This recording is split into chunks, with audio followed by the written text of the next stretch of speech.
Hello teacher and everyone. My name is Sonsuwan Chalita. I'm a student at the Kamtap International School. Today I'm going to talk about how to keep our country clean. A clean country is a happy and beautiful country. Everyone likes to live in a clean place.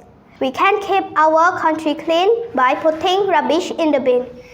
We should not throw trash on the road, in water, or on the ground. We must clean our classroom, our school, and our home every day.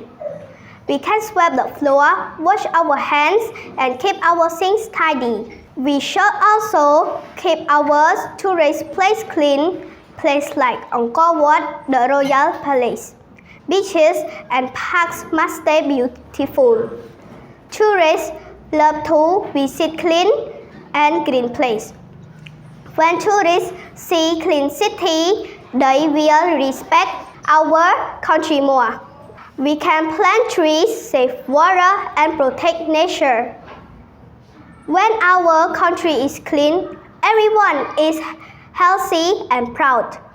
Let's all work together to keep our country clean, green, and beautiful. Thank you for listening.